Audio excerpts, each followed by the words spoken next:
Welcome back to the Iron Brothers Podcast and Video. Welcome back. What's up? What's up? Week 8. Week ocho. 54 days. Wow. Right? Wow. Almost 2 months. Yeah. It is 2 months. It's like exactly 2 months. Yeah, 4 and 4 make 8. That makes Yeah. sense. Make it make sense. Well, we're happy you're here. Yeah, thanks so much for tuning in. If you Yep. haven't already, throw us a little like and subscribe. We love this algorithm. We want to give you guys content that helps you guys with your running journey or any type of health fitness journey as we continue to go from being ordinary to extraordinary. Couch to Ironman, you know? Love it. Let's do it. Love it. Yes. Go ahead and toss a little rating on that Spotify podcast if that's where you're checking us out. First big sponsor, thank you so much to GMP, GRÂCE. We got mail. Let me grab Bring it it real out. quick. Bring it out. Dang, look at this package. all the way come from San Francisco. San Fran. The home roots of the GMP. But let's do a little blind reveal. Spencer sent us some stuff for the new training line, and we have no idea what we got. So let's dig it in for you. You take one side, I take the other. I hope you guys took advantage of the October 18th drop. Yep. Oh, dang. Oh, you take that one. Oh, he put our names on it. Yo, we got the right ones too. Dang. Spencer, you're a real one. Spencer. Oh man. So it looks like the first item on the docket is the classic new G&P shirt. I got a shirt a little bit ago that I've been previewing to you guys, but now I got a size smaller because I'm losing some weight with all this training, bro. Cutting the LBs. I'm cutting it down. I'm starting to see them obliques right now. Ooh. So we're going with a one size smaller. So I'm excited to try this. But Show it. GMP, check it out. GMP training. Hey, GMP. His power is made perfect in my weakness. Love that. And the first guy I pulled out is these sweatpants. Ooh. Check those guys out. That's sick. We got the GMP logo. It says, "As we are bestowed grace and peace, we must also bestow grace and peace." Amen. Love it. Love that. We love Christian-owned businesses. This is Absolutely. great. Oh, the a socks. new pair of socks. High ankle Fire. socks. The logo, all white. You got the GRÂCE on the foot section. The midfoot. Yep. That's sweet. And the GMP kind of on the mid calf. I got another pair of these a while back, and they're actually a really good running socks, believe it or not. They fit the foot super well. Very contour to your foot's anatomy in terms of whether you got bunions or whether you got a big heel. But no, I love these socks. I love running in them. They're thin but also durable. With my new shoes are a little tight, so any thin socks I love. Yeah. Love these. Yeah, and it's like is it fleece on the inside or of the sweatpants? It's some type of. It does feel like it. It feels good. Yeah. Feels warm. Feels comfy. It feels like a homemade meal. Homemade meal. I got a little sticker here. Oh, let's go. Oh, a second one too. Second one. Hey, You guys might want to check this out. That's pretty sweet. But thank you, Spencer. We love the gifts. If you haven't already, please go to the GMP website. Check out the new fall training line that he's coming out with. It just dropped this week, so we're super excited to partner alongside and get to show off this new swag while we run. Yeah, he's done an incredible job with this. We're so excited to be a part of this and to rep the merch and to rep the mission behind it too. For real. I mean, that's our main goal as Christ followers, is just spreading the word and great command, great commission. And so anything that we can do as being an expression of his love and just being a light for other people, I think it's a really cool opportunity to partner with a company that has those same values moving forward. So yeah. Super cool. And our second sponsor is Or Beekeeper, raw unfiltered honey here in the Yamhill County. They sell by the pint. They sell honey sticks. They also do smaller portions that are between the pints and the honey sticks, and it's like a week long. If you're like you're going on a trip, if you want to take like a little pack of honey, he's able to make some certain size to allow that, and it's travel size, so it won't get banned at TSA while you go through. But yeah, if you need a week's dose of the good old Yamhill County honey, check his website out. Oh yeah. Or beekeeper.com. We've been sucking down those honey sticks. We love them. Oh man, yeah. I just did one right before the podcast, so gives you just that little extra kick. That little oomph. And lastly, but still very importantly, extremely, Ivory Creek. And we got to talk about these guys a week or two ago, but good friends Colin and Olivia Herzberg doing their thing with photography. And like we talked about, if you ever need portraits, senior photos, couple photos, engagement photos, wedding photos, these are the people to see, right? They do an incredible job and are just amazing people as well. We love them, and did the project with Ivory Creek with the video. So another huge thank you to Ivory Creek, and for the rest of our sponsors, we really appreciate them, and we talk about them at the beginning of every video just because, you know, they mean a lot to us, and it's awesome just to have support, and we really appreciate it and want to then put them out there so that they get the appreciation and love they deserve as well. Exactly. Moving into week 8. Should we pull up Strava? Yep, you know it. I was like, wait, what? Didn't pick up on it for a second, might be. But yeah, Strava's up and running, working overtime for this week, especially with the long run of 20 miles 20. And how many total? 37 total. Couple 4s, couple 5s, and then the big whopping 20. 20. That's a milestone. That's a pretty big milestone. Most I've ever ran. Same. And funny enough, with my long run is the same day that me and my wife moved into our new home. Wow. Like literally same. Yeah, and she was like, you better be done with your long run by 8:30, and because we're starting the move at 8:31. And I was like, okay, you got it. So had worked the night before. We woke up at 4:30, as in me. I woke up at 4:30. Got my 1 hour of food, nutrition, of the pre-run in. I generally aim for about 80 grams to 100 grams of carbs before the long runs like this, mainly because I just want a little bit of extra fuel in the furnace right before I start. So when I continue to go through the run and use intra-nutrition, my glycogen stores can stay as high as they can throughout the whole run. So I do 2 pieces of sourdough bread, which I think is around 14 to 15 grams of carbs each. And then I use a serving of Beekeeper honey, and I do 2 servings of that, one on each piece of the bread, and that's 17 grams of carbs each serving. And so 15, 15, 17, 17, we're already at what? 60, 72, 74, something like that. 74 grams of carbs plus a little. I use BPN Go One More intra-nutrition powder, and that has about 30 grams of carbs per serving, and I drink about half of that before the run. So yeah, I was sitting at around 80 to 100 grams of carbs before the run. People sometimes say like, oh, don't eat before the run because it'll give you gut rot or you'll feel too full on your run. But for me personally, I don't have a problem running with food on my stomach as long as I give it about 30 minutes before I run. I don't want to be eating it on the way out of the door. For sure. Yeah.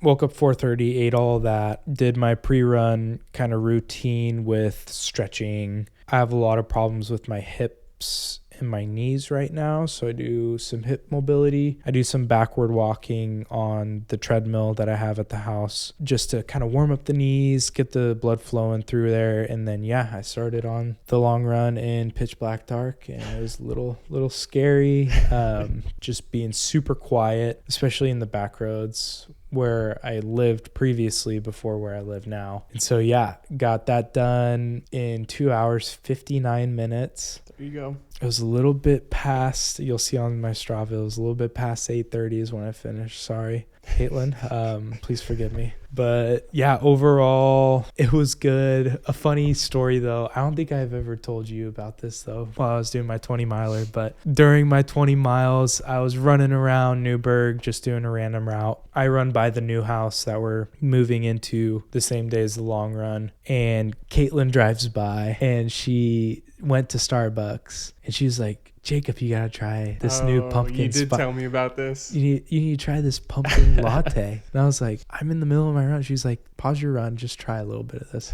So I tried a little bit of it and it was so sugary but so good. So I was like, thank you. So she goes back home and I continue my run, and like literally a half mile later, something hit my gut and said, Jacob, you gotta go number 2. It hit the real pause on your run. Yeah, and I had to pause and start walking because if I kept running, I would be leaking down the leg. So I called my brother's wife up because she doesn't live too far from the house that we live in now. And I said, hey, please unlock your door. I need to go to the bathroom. You are so lucky that dude, it was you were near someone you knew. So lucky. Yeah. Otherwise, I would have knocked on someone random's door. Unfortunately, I would have just done it in their yard.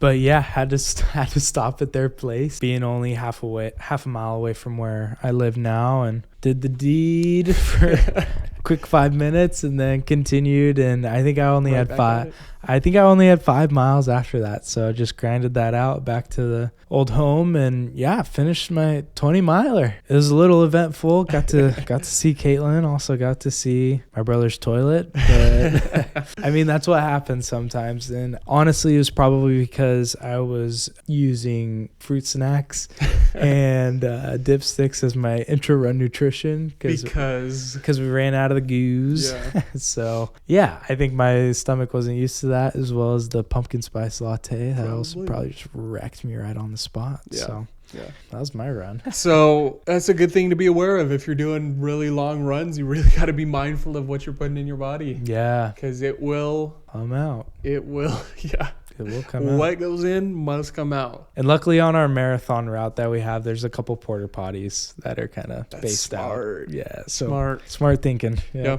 My 20 miler was pretty uneventful. Like you said, we ran out of goose. So I think for starters, our schedule got kind of misaligned because I was out of town the previous week. So we were doing our runs at different times. And he had texted me actually the night before he did his long run, because I was debating whether I wanted to get one more run in that I needed to still before the long run, or just do a long run with him. And he said he was doing it at 4:30 a.m. And I said, there's no way. I'm not doing that. Anyways, so I did mine Sunday. I had a little bit to eat beforehand, and then on the run, I didn't have much else at the house or anything really to bring with me. So I brought some meat sticks, which ended up not being too bad. One of the things that I realized, it's really hard to chew and run at the same time. Mm-hmm. Like surprisingly difficult. Yeah. But they did carry me over pretty well. I did feel like just energy-wise, it wasn't quite as good as some of the other runs, just from like what I could tell that I put in my body. But I had liquids. I used the back bladder of my running vest this time, which seemed to work pretty well. I couldn't get it to work for the first couple miles because I didn't realize you have to like open the nozzle up before you can start drinking out of it. You have to like pop it forward. But once I got that, I ended up drinking pretty much the whole pack. And so that was much needed and super good to re-energize me. But the last few miles, I'd say it was pretty uneventful until the last few miles. My ankles/feet started hurting, and I figured it was pretty normal because around those high mileage numbers, some of the body gets stiff, especially the ankles for me. But the left ankle and foot was a little bit more beat up after that run. So I've been trying to nurse that the last few days, and I'll see what happens with that, but it hasn't felt quite like it has after other runs, just in terms of how quickly I can bounce back and it just not being stiffness. But other than that, yeah, I'd say pretty uneventful besides the last few miles just being a grind it out kind of thing. But nice to be back in town and to like be in a familiar setting. No, I mean, 20 miles, it's getting up there. It's close. I mean, it's only 6 miles short than a marathon. Yeah, getting real close. I mean, both of us going sub 3 hours on 20 miles is pretty good accomplishment. Yeah. So moving forward, honestly, I think sub 4 marathon is our goal that we should have. Yeah. With this one, and maybe even sub 355, who knows. But I think I'm gonna challenge myself for this next 6 weeks that we're gonna hit sub 4, and so making that kind of determination now to really fine-tune the training regimen and really making sure that we get our miles in, our time in, our tempo runs in to quicken our legs, but also just continue at the base training that we need to do to hit that sub 4. Yeah. As always, we tried to document the process of our long runs for you. Even though we're separate, we still tried to get some clips for it, get some content so that we could show a little bit of what that process was like. So we'll toss those up here right now. 3 miles down. Can't seem to get anything out of my bladder in the backpack. So running on pretty much no liquid right now, but gonna keep going. 5 miles down so far. Into the long 20-mile run. Feeling good. About 6:10 a.m. 15 miles to go. Feeling great. Let's kill the day. Just hit 9 miles. Jacob was right. It's really hard to chew and run at the same time. We're out of goose, so I'm just making do with some beat sticks and stuff. My watch also ended the run, so I'm chopping it up into 2 runs today. I think it was around 7. And this next leg will have to be 13. 10 miles in. Unfortunately, can't see me. The sun's trying to come up, but it's still before sunrise. But 10 miles in, halfway through. My knee's bugging me a little bit, but I'm gonna stop at the store and get some Gatorade and finish the run strong. Hit 15 miles. Figured out how to get the backpack bladder working, so I've been juicing up. My ankles are incredibly stiff. I didn't really get a day off this week. I put in 5 yesterday, so I feel like the legs are just a little extra fatigued, but feel good enough to finish. It's a long one, but we're gonna grind out these last 5. Yeah. 15 miles in. A little encouragement. All right, first time I'm gonna try this pumpkin thing. Pumpkin pie. It's pretty good. Yeah? Yeah. 5 more miles. Woohoo! Well, that's it. 20 miles. Sub 3 hours. 2:59:46. My legs, my calves really started there on the last mile, but I'm gonna enjoy this dipstick brought to you by Or Beekeeper. Let's have a good day. Super exciting. And I think some other kind of cool news that's worth sharing is we have both now officially signed up for Ironman 2024. Yes. Are we okay to say the location? We sure can, yeah. Penticton, Canada. Penticton, Canada. So it's official. Like It's official. we put money, we put skin in the game. Yeah, a lot of skin. A lot of skin. lot of skin. Shout out the payment plan. Hey. Only 3 easy payments. 3 easy payments of too much money. Too much money. But Yes, sir. we're on the list, baby. Yeah, we're on the general entry fee list. That's what we do. General admission. August 23rd or 25th. That Sunday in August. But yeah, it was canceled last year due to wildfires. But this year all of the trees are burnt down already, so it should be fine, right? That's how it works with wildfires. I mean, look at like Detroit. Like, I mean, all those trees are burned. It hasn't burned for a couple of years. That was my thought process. I was like, one, they're desperate, and it was the cheapest in America to go do. Like, compared to Texas and Sacramento, even over in like Chattanooga, $300 to $400 cheaper. Oh, I didn't even know that. And it's like relatively Close. within driving range to us. which logistically is a good thing because we don't have to like Pack up our bikes. pack the bikes or do some sort of shipping. Nothing. Don't have to deal with the airplane and bagging everything up. Yeah. And Yeah. A lot of putting headaches. all of your stuff in someone else's hands while it's in that transport milieu. But yeah, it's only an 8.5 hour but it is an 8.5 hour drive from Newburgh. Yep. So it'll be a grind, but it'll be good. I'm super excited. Yeah. It's a full distance Ironman. It's official. The Iron Brothers are signed up for the 2024 Ironman. Lock it up. And so as we close out week 8, we want to thank you guys for joining us. Thank you to the real ones for sticking around this long. We appreciate you. Yep. We love you. And keep rocking with us because we got lots of training left before we get to that point next August. Yeah. And A lot of tidbits, a lot of tips and tricks. Yeah. And a lot of learning too along the way. Yeah. I mean, we'll get to that point where we're going to have people maybe even on the podcast and just picking their brain. I love that. I would love to have That's guests. a great idea. I mean, even though we're giving a little insight, we'd love a little insight too. Yeah. It's such an amazing community where everyone benefits from everyone that puts into kind of the overall mission. So yeah, super excited to see these next 9 months. Yeah. In or not even 9, like 10, 11 months. It's like 10, I think. 10 months of Ironman prep. Yeah. Sorry to the wives, but we are locked in. Yeah. We're in it now. Kidding. God first, marriage second, Ironman third. We're going to see you guys In week 9. week 9. Yep. Y'all have a good one. Till next time. Peace. Peace out.